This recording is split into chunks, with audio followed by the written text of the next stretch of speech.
আরে ফোন করো না থানাতে ওসিকে। থানা না থানা লাই তুই থানা তুই কিছু করবে না কিছু করবে না ভিডিও করেছি ভিডিও গোটাটাই বলকে হাত দেখাবেন না দিদি, হাত দেখাবেন না দিদি। মারো দাই বেরি চলো চেষ্টা করে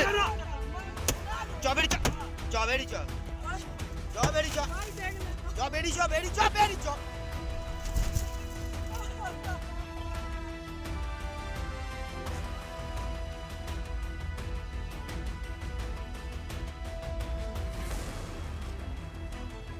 অভিষেক মিতালি বাগকে হাসপাতাল থেকে বেরোচ্ছে লাইভে সেই ছবি দেখানোর চেষ্টা করছে অভিষেক, কিন্তু এই মুহূর্তে হাসপাতাল থেকে বেরিয়ে যাচ্ছেন।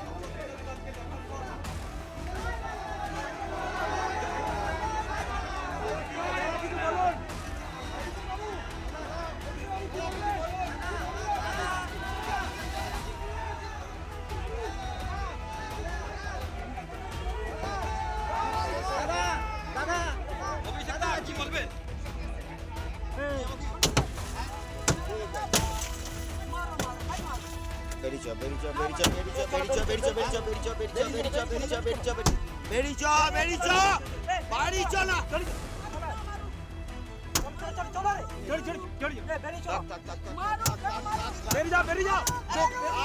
নির্বাচনী কার্যালয় হয়েছে গোঘাটে নির্বাচনী কার্যালয়, প্রশান্ত দিগারের নির্বাচনী কার্যালয়ের সামনে বন্দুক, গোলা বারুদ, বড় বড় ইট কাঠ পাথর এসে গাড়িটাকে সামনে দাঁড় করিয়ে দিয়ে একবারে অহেতুক একটা বিজেপির গাড়িকে ওখানে নির্বাচনী কার্যালয়ের সামনে প্রথমে একটা বিজেপির গাড়ি আছে, তাকে দিয়ে সামনেটা আটকে দিয়েছে, দিয়ে সাইড করে এসে গাড়িটাকে বলছে দাঁড় করাও।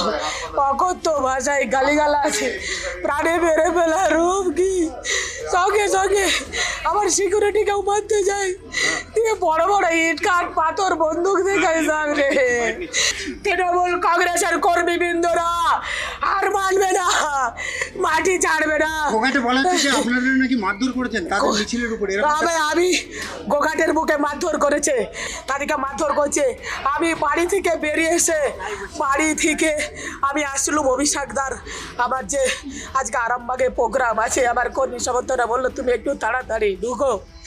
আমি একটু তাড়াতাড়ি আসছিলাম, সেইখানে অ্যাটাক করে এর মেন মাস্টার মাইন্ড এই থানার ওসি, গোঘাট থানার ওসি সব জানে এই সন্ত্রাস হবে জানে না।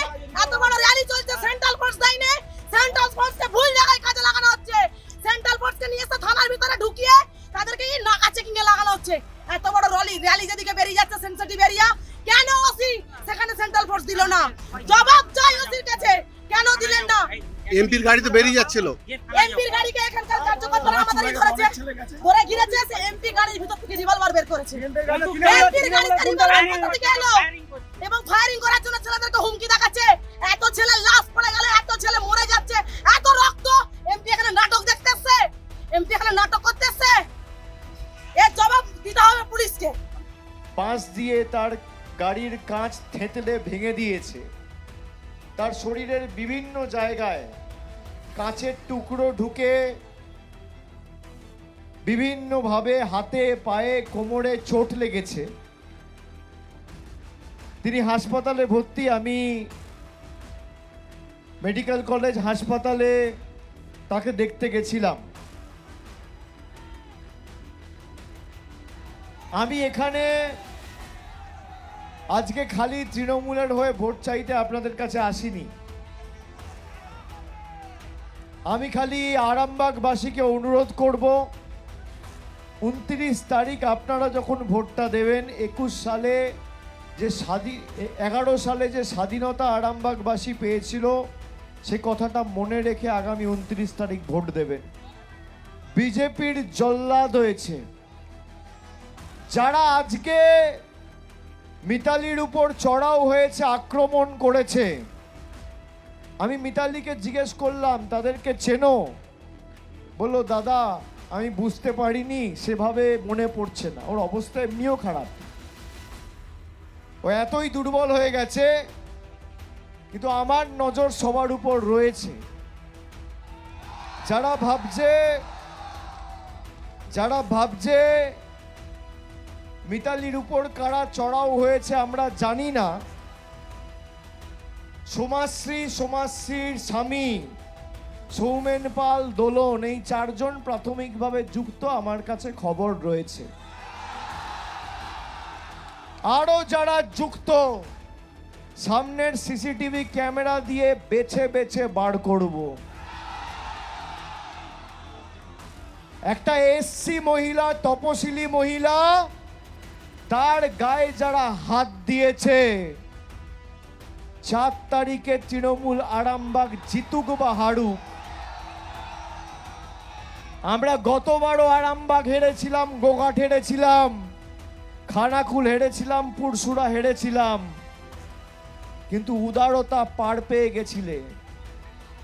এবার আমি নিজে দায়িত্বে থাকব।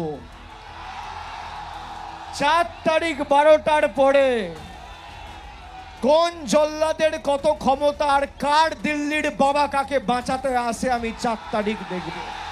এবারে ভাই ভোটের লড়াই এই এখানেই দেখবো।